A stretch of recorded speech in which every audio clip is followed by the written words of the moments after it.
Hi, my name is Xavier Taylor, and I'm just here today to share with you guys with my dip story.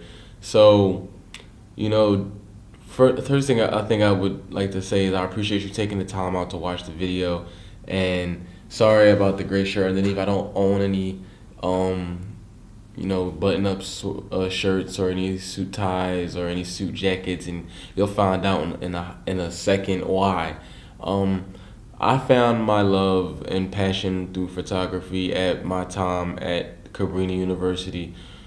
I was able to, get my hands on a camera and take some classes and find out that I actually was really kind of good at what I was doing, and that it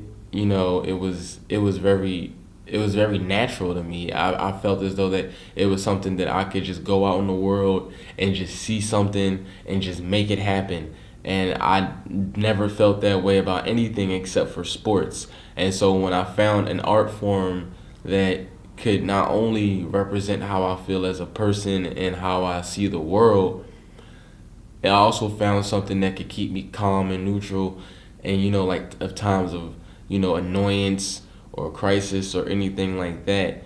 So I kept taking myself to my photography. I built my portfolio. I built my brand. I built myself.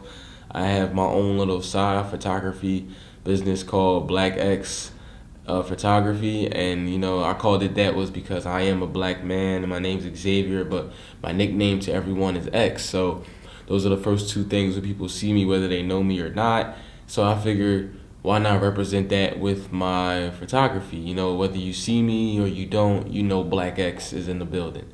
And I just fell in love with the art form. I fell in love with the fact that I was able to go out in the world and see things, and capture it and be able to have something that could really reflect how I see the beauty in people or the beauty in the world, and sometimes even the ugliness in the world. I remember through one of my internships, I was able to make a short documentary about the Philadelphia redlining issue that's still going on kind of to this day. Even though it is still illegal, people still face certain types of redlining and blockbusting that would inherently shouldn't happen because it was made illegal in 1968. So when I found that out, I picked up a camera, I called a crew, and we got it done, and I'm very proud of that project. That was my first major project with my camera, and I just felt as though it was something that really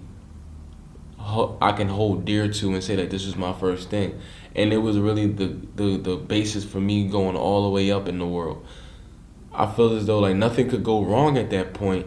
And, just like in any other movie, when stuff goes all the way right and you say, what's the worst that can happen? Something terrible always happens. So one night on August 7th, I came home late and I fell asleep at about, 1 in the morning. And by a stroke of luck and a miracle from God, I woke up at 4:30 in the morning, and my entire house was on fire. And I was in shock. I didn't panic because I didn't want to know if anything. When the first time you panic is as soon as you die. So I was able to get my mother out the house. I was able to get my neighbors out of their house. I lost my home and everything in its entirety completely. And I lost also my camera equipment. I lost my first camera. I lost all my photography lights. I lost all my backdrops. I lost everything.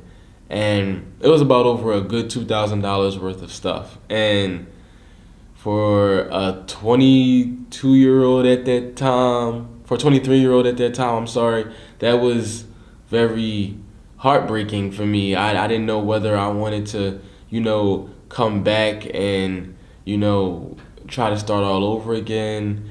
I didn't know how to feel. I didn't know whether this was a sign. I didn't know anything.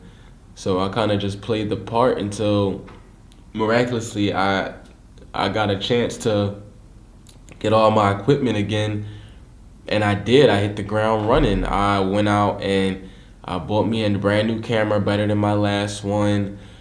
I have a gracious older sister who bought me also another camera that was better than my last one, and I came back and I hit the ground running because I realized that this is my art form, and my art form will take me places, and I'm not a person to quit, and I'm not a person to give up because of an extreme circumstance. I'm not a person who will lay down and just take a kicking. I will fight back no matter what in the most positive way that I can. And I feel as though this can apply to me with anything in my life. If there's a job that's way too hard, I'm not going to quit. I'm not going to give up.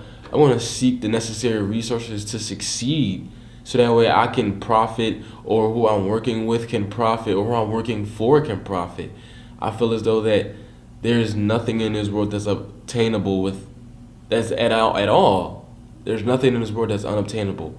And I feel as though that my dip story was an inspirational story not only to other people but to myself, because I wake up every day knowing that I wasn't supposed to be alive, and that I get to wake up and I see the beautiful faces that I get to see on this campus, and I get to share pleasant more memories with my family members and friends.